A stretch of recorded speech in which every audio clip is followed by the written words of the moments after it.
अस्सलाम वालेकुम। आज का topic technical terms in wildlife. As you know, wildlife supervisors और इंस्पेक्टर्स की इंटरव्यू होने वाले हैं और उसी चीज को सामने रखते हुए आज की स्लाइड्स डेवलप की हैं। इंटरव्यू का टेस्ट कुछ इस तरह से होता है कि उसके अंदर बेसिक टर्मिनोलॉजी वो पूछी जाती है, कॉन्फिडेंस देखा जाता है और कुछ टेक्निकल टर्म्स जो है वो पूछी जाती हैं। इन्हीं चीजों को सामने रखते हुए आज की स्लाइड्स डेवलप की हैं। Let's see. टॉपिक हम डिस्कस करेंगे वो है animal behaviour and adaptation. The first terminology is aposematism. Aposematism mean warning coloration. Means के ऑर्गेनिज्म की बॉडी के ऊपर बड़े ही ब्राइट और शोख कलर होते हैं और प्रीडेटर्स को उन कलर की वाज़ेह पहचान होती है, जिसकी वजह से प्रीडेटर्स उन ऑर्गेनिज्म का शिकार नहीं करते।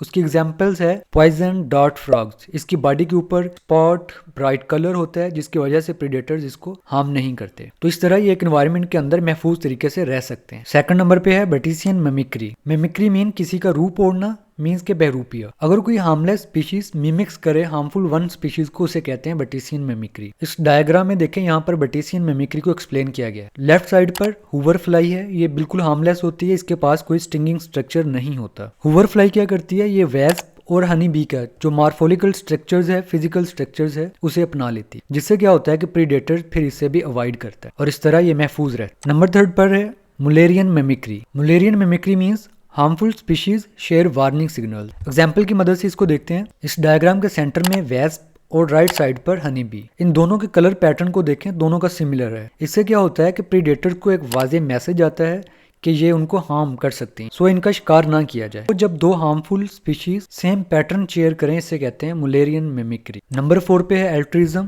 Means self sacrificing behaviour of for others. इसमें यह होता है कम्युनिटी के कुछ मेंबर्स अपने आप को कुर्बान कर देते हैं कम्युनिटी की प्रोटेक्शन के लिए। इसकी बेस्ट एग्जांपल है हनी बी। हनी बी के छत्ते के ऊपर जब कोई अटैक करता है, ये उसे स्टिंग करती है। स्टिंग करने के बाद हनी बी डेड हो जाती है। तो इस तरह वो अपनी जान कुर्बान कर देती है अपने छत्ते की हिफाजत के लिए। नंबर 5 पे है imprinting early life learning process. जब ऑफस्प्रिंग की डेवलपमेंट हो रही होती है तो वो किसी को अपना मॉडल चूज कर लेता है और उसी के अकॉर्डिंग अपने बिहेवियर को डेवलप करता है। इसको कहते हैं imprinting.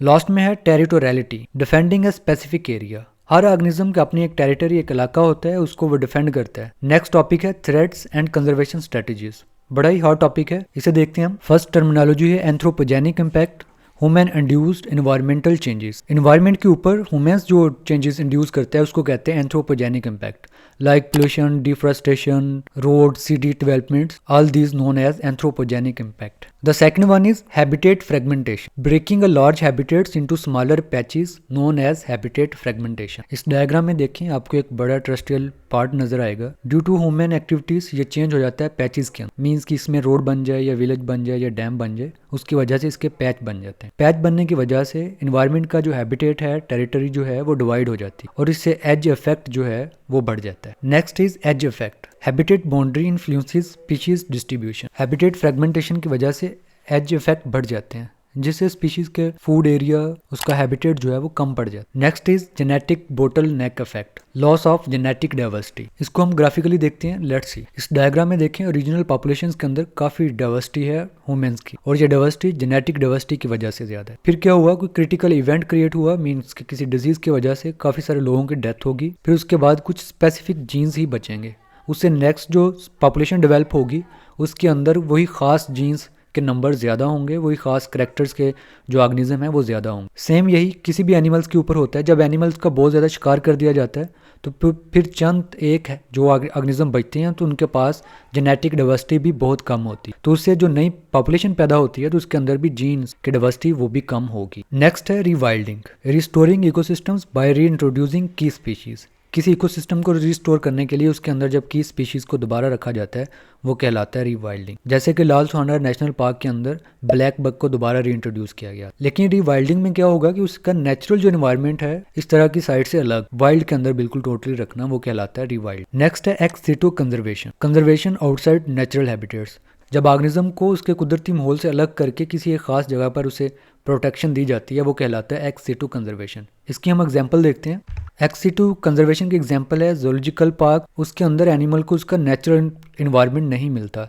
Botanical gardens, gene banks, cryopreservation. Genes वगैरह को और एम्ब्रियो को लो टेम्परेचर पे प्रिजर्व करना कहलाता है क्रियो प्रिजर्वेशन। और इसी तरह इन सिटू कंजर्वेशन के ऑर्गेनिज्म को उनके नेचुरल एनवायरनमेंट के अंदर प्रोटेक्शन देना, कंजर्व करना कहलाता है इन सिटू कंजर्वेशन। इसकी एग्जांपल है national park, wild life sanctuaries, biosphere reserve, sacred grooves. Last में है साइटीज। ये एक ऑर्गेनाइजेशन है, फुल फॉर्म है international trade off endangered species. इसको ये रेगुलेट करती है कि किसी भी मुल्क से इंडेंजर्ड स्पीशीज को वहां से बाहर नहीं जाने देती। लास्ट में जो टॉपिक है वो है इकोलॉजी एंड कंजर्वेशन बायोलॉजी। इसके ऊपर पहले भी एक वीडियो मौजूद है, वो आप वो दे सकते हैं डिटेल देखना चाह रहे हैं तो। First one, keystone species. ऐसी स्पीशीज जिसका इकोसिस्टम के ऊपर एक लार्ज इंपैक्ट हो, उसे कहते हैं कीस्टोन स्पीशीज। जैसे कि स्नो लेपर्ड है, वो अपने एनवायरनमेंट के अंदर हर्बीवोर्स के नंबर को रेगुलेट करता है। अगर स्नो लेपर्ड को उसके एनवायरनमेंट से रिमूव कर देंगे तो हर्बीवोर ज्यादा हो जाएंगे, हर्बीवोर ज्यादा होंगे तो जो वहां पर प्रोड्यूसर्स हैं उनके नंबर बहुत कम हो जाए। Next one is indicator species, reflect environmental health. किसी जगह पर किसी एक खास स्पीशीज का ज्यादा होना वो उसकी एनवायरमेंटल हेल्थ को रिप्रेजेंट करता है। उसका ज्यादा होने का मतलब ये है कि वो एनवायरमेंट हेल्दी एनवायरमेंट है। नेक्स्ट है flagship species used for conservation campaign.